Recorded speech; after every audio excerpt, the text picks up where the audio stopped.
നമ്മൾ ഓൺലൈനിൽ ഓരോ ക്ലിക്ക് ചെയ്യുമ്പോഴും അതിനു പിന്നിലൊരു കാവൽപ്പുര ഉണ്ടെന്ന് നിങ്ങൾക്കറിയാമോ? അതെ, നമ്മുടെ ഈ ഡിജിറ്റൽ ലോകത്തെ കണ്ണിൽ കാണാത്ത ഭീഷണികളിൽ നിന്നൊക്കെ സംരക്ഷിച്ചു നിർത്തുന്ന ചില സൈബർ സുരക്ഷാ ടീമുകളുണ്ട്. അവരെക്കുറിച്ചാണ് നമ്മൾ ഇന്ന് നോക്കാൻ പോകുന്നത്. നോക്കൂ, സൈബർ ആക്രമണങ്ങളെ പൂർണ്ണമായിട്ട് തടയുക എന്നത് ഒരുവിധം അസാധ്യമാണ്. അതുകൊണ്ടുതന്നെ കമ്പനികൾ ആക്രമണം തടയുന്നതിൽ നിന്നും മാറി ഭീഷണികൾ എത്രയും പെട്ടെന്ന് കണ്ടുപിടിച്ച് പ്രതികരിക്കുന്നതിലേക്ക് ശ്രദ്ധ മാറ്റണം. ഇതാണ് ഇന്നത്തെ സൈബർ സുരക്ഷയുടെ ഏറ്റവും വലിയ സത്യം. നമ്മൾ എത്രയൊക്കെ ശ്രമിച്ചാലും എല്ലാ വാതിലുകളും അടച്ചുപൂട്ടാൻ പറ്റില്ല. എവിടെയെങ്കിലും ഒരു ചെറിയ വിടവ്, അത് മതിയാകും. അപ്പോൾ സ്വാഭാവികമായിട്ടും നമ്മുടെ മനസ്സിലൊരു ചോദ്യം വരും, അല്ലേ? എല്ലാ ആക്രമണങ്ങളെയും തടയാൻ പറ്റില്ലെങ്കിൽ പിന്നെന്ത് ചെയ്യും? എങ്ങനെയാണ് ഒരു കമ്പനി സ്വയം രക്ഷിക്കുന്നത്? എന്തായിരിക്കും അവരുടെ പ്ലാൻ? ആ ചോദ്യത്തിനുള്ള ഉത്തരമാണ് സെക്യൂരിറ്റി ഓപ്പറേഷൻ സെന്റർ, അല്ലെങ്കിൽ നമ്മൾ ചുരുക്കി പറയുന്ന SOC. നമ്മുടെ ഈ ഡിജിറ്റൽ ലോകത്തെ 24 മണിക്കൂറും നിരീക്ഷിക്കുന്ന ഒരു കാവൽ ഗോപുരം. അങ്ങനെ വേണമെങ്കിൽ ഇതിനെ സിമ്പിളായിട്ട് വിളിക്കാം. അപ്പോൾ എന്താണ് ഈ SOC എന്ന് പറഞ്ഞാൽ? ശരിക്കും പറഞ്ഞാൽ ഇതൊരു കമാൻഡ് സെന്റർ പോലെയാണ്. ഒരു കമ്പനിയുടെ നെറ്റ്വർക്കിൽ എന്തൊക്കെയാണ് നടക്കുന്നത് എന്ന് 24 മണിക്കൂറും ആഴ്ചയിലെ 7 ദിവസവും നോക്കിയിരിക്കുന്ന ഒരു എക്സ്പേർട്ട് ടീം. എന്തെങ്കിലും ഒരു സംശയം തോന്നിയാൽ അവർ ഉടനെ അത് പിടിക്കും. ഇത് ശരിക്കും ഒരു ഭീഷണിയാണോ എന്ന് പരിശോധിക്കും. ആണെങ്കിൽ ഒരു നിമിഷം പോലും വൈകാതെ വേണ്ട നടപടികളെടുക്കും. വെറുതെ കുറെ വില കൂടിയ സോഫ്റ്റ്വെയർ വാങ്ങിവെച്ചാൽ ഒരു നല്ല SOC ആകില്ല. അതിന് പ്രധാനമായും 3 തൂണുകളുണ്ട്.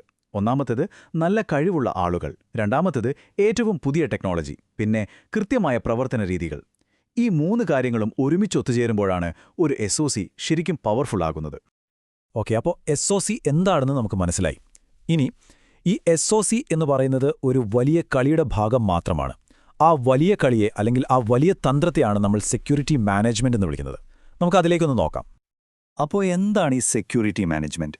സിമ്പിളായി പറഞ്ഞാൽ, ഒരു കമ്പനിയുടെ ഡിജിറ്റൽ സ്വത്തുക്കളെയൊക്കെ സംരക്ഷിക്കാനുള്ള ഒരു കംപ്ലീറ്റ് പ്ലാനാണ്. ഇതിനൊരു ഫിനിഷിംഗ് ലൈനൊന്നും ഇല്ലാട്ടോ. ഇതങ്ങനെ തുടർന്ന് പോയിക്കൊണ്ടേയിരിക്കുന്ന ഒരു പ്രോസസ്സാണ്. കാരണം ഭീഷണികളും ഓരോ ദിവസവും മാറിക്കൊണ്ടിരിക്കുകയാണല്ലോ. ഈ സെക്യൂരിറ്റി മാനേജ്മെന്റ് എന്ന് കേൾക്കുമ്പോൾ വലിയ കോംപ്ലിക്കേറ്റഡ് ആയിട്ട് തോന്നാം. പക്ഷേ നമുക്കിത് എളുപ്പത്തിൽ മനസ്സിലാക്കാൻ വേണ്ടി 4 പ്രധാന ഭാഗങ്ങളായിട്ട് തിരിക്കാം. ഇവിടെ കാണുന്നതുപോലെ സെക്യൂരിറ്റി മാനേജ്മെന്റിന് പ്രധാനമായും 4 തൂണുകളുണ്ട്. ഇവ ഓരോന്നും പരസ്പരം ബന്ധപ്പെട്ടാണ് കിടക്കുന്നത്. അപ്പോൾ ഇവ ഓരോന്നും എന്താണെന്നും എങ്ങനെയാണ് ഒരുമിച്ച് പ്രവർത്തിക്കുന്നതെന്നും നമുക്ക് നോക്കാം. അപ്പോൾ ആദ്യത്തെ തൂൺ സെക്യൂരിറ്റി ഇൻഫ്രാസ്ട്രക്ചർ. പേര് കേൾക്കുന്ന പോലെ തന്നെ ഇത് നമ്മുടെ ഡിജിറ്റൽ പ്രതിരോധത്തിന്റെ അടിത്തറ പണിയുന്നതിനെക്കുറിച്ചാണ്. ഇതൊരു ഡിജിറ്റൽ കോട്ട പണിയുന്നത് പോലെയാണെന്ന് സങ്കല്പിക്കുക.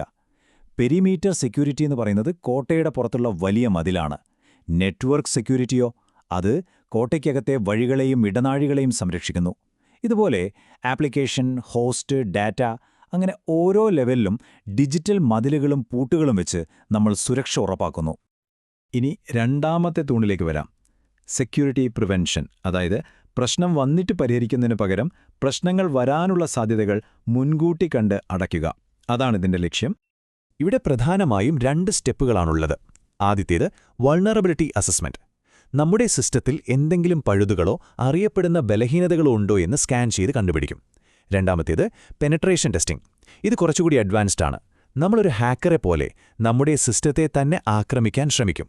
എന്തിനാണെന്നോ, കള്ളൻ വരുന്നതിന് മുൻപ് തന്നെ നമ്മുടെ വീട്ടിലെ ഏത് വാതിലാണ് ദുർബലമെന്ന് കണ്ടുപിടിച്ച് അത് ശരിയാക്കാൻ വേണ്ടി.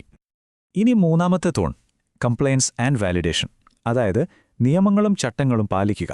കാരണം എത്ര നല്ല ടെക്നോളജി നമ്മുടെ കയ്യിലുണ്ടായിട്ടും കാര്യമില്ല. അതെല്ലാം ശരിയായ രീതിയിലാണോ ഉപയോഗിക്കുന്നത് എന്ന് നമ്മൾ ഉറപ്പുവരുത്തണം. അതിനാണ് ഈ ഒരു ഭാഗം.